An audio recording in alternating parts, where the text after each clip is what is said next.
আসসালামু আলাইকুম এভরিওয়ান, কেমন আছেন সবাই? আশা করি অনেক ভালো আছেন। এখন আমরা দেখব অষ্টম শ্রেণীর অ্যাসাইনমেন্ট নম্বর 1। এটি মূলত বিজ্ঞান অ্যাসাইনমেন্ট। এটি তৃতীয় সপ্তাহের অ্যাসাইনমেন্ট। এই অ্যাসাইনমেন্টের শিরোনাম হবে প্রাণীর পরিচিতি ও শ্রেণীবিন্যাস উপস্থাপন। ঠিক আছে, এখানে অ্যাসাইনমেন্ট প্রণয়নের নির্দেশনা দেওয়া আছে, কিছু নির্দেশক দেওয়া আছে। তো চলুন আমরা মেইন আলোচনায় চলে যাই। শ্রেণী অষ্টম, বিষয় বিজ্ঞান, অ্যাসাইনমেন্ট নং 1, তৃতীয় সপ্তাহ 2022। অ্যাসাইনমেন্টের শিরোনাম প্রাণীর পরিচিতি ও শ্রেণীবিন্যাস উপস্থাপন। ঠিক আছে। ক, আমার দেখা পরিচিত বিভিন্ন ধরনের প্রাণীদের মধ্যে পূর্বভিত্তিক 4টি প্রাণীর নাম ও বৈশিষ্ট্য নিম্নে উল্লেখ করা হলো। অমেরুদণ্ডী প্রাণীদের মধ্যে 4টি প্রাণী হলো পাখি, আরশোলা, কেঁচো ও কৃমি। পাখি করডা পর্বের প্রাণী। সাধারণ বৈশিষ্ট্য হচ্ছে দেহ পালক দ্বারা আবৃত, 2টি ডানা, 2টি পা ও একটি চঞ্চ আছে। 3 ফুসফুসের সাথে বায়ুথলি থাকায় সহজে উঠতে পারে। উষ্ণ রক্তের প্রাণী, হাড় শক্ত, হালকা ও ফাঁপা। আরশোলা অর্থ আর্থ্রোপোডা পর্বের প্রাণী। সাধারণ বৈশিষ্ট্য হচ্ছে দেহ বিভিন্ন অঞ্চলে বিভক্ত ও সন্ধিযুক্ত উপাঙ্গ বিদ্যমান। মাথায় একজোড়া পুঞ্জাক্ষী ও এন্টেনা থাকে। নরম দেহ, কাইটিন সমৃদ্ধ শক্তি আবরণী দ্বারা আবৃত। 4, দেহের রক্তপূর্ণ হিমোসিল নামে পরিচিত। কেঁচোর এনিলিডা পর্বের প্রাণী। সাধারণ বৈশিষ্ট্য হচ্ছে দেহ নলাকার, খণ্ডায়িত। নেফ্রিডিয়া নামক ক্রেসন অঙ্গ থাকে। প্রতিটি খণ্ডে সিটা থাকে। সিটা চলাচলে সহায়তা করে। কৃমি হলো নেমাটোডা পর্বের প্রাণী। সাধারণ বৈশিষ্ট্য হচ্ছে দেহ নলাকার, পুরু ত্বক দ্বারা আবৃত। পৌষ্টিক নালী সম্পূর্ণ, মুখ ও পায়ু ছিদ্র উপস্থিত। শ্বসনতন্ত্র সংবহন তন্ত্র অনুপস্থিত। সাধারণত একলিঙ্গ হয়। দেহ গহ্বর, অনাবৃত ও প্রকৃত সিলোম নেই। খ নম্বর হচ্ছে প্রাণীর নাম, পর্ব, শ্রেণী, সাধারণ বৈশিষ্ট্য।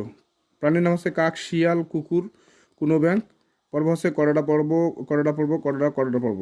শ্রেণী হচ্ছে পক্ষীকুল, স্তন্যপায়ী, উভচর। কাক হচ্ছে উষ্ণ রক্তের প্রাণী।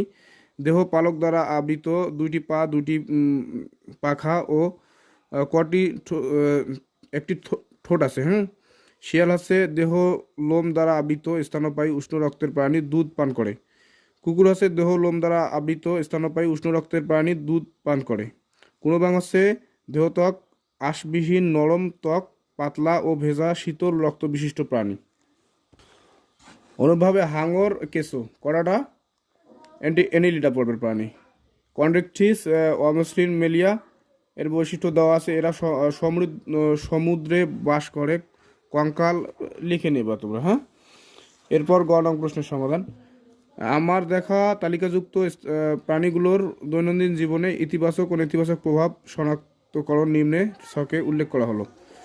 প্রাণীর নাম কাক, শিয়াল। পর্বের বৈশিষ্ট্য, পর্ব। শ্রেণীর বৈশিষ্ট্য, শ্রেণী, ইতিবাচক ও নেতিবাচক দিক। কাক, শিয়াল। প্রাথমিক অবস্থায় ভ্রূ নটোকাট, নরম, নমনীয়, দণ্ডাকার, গলবিল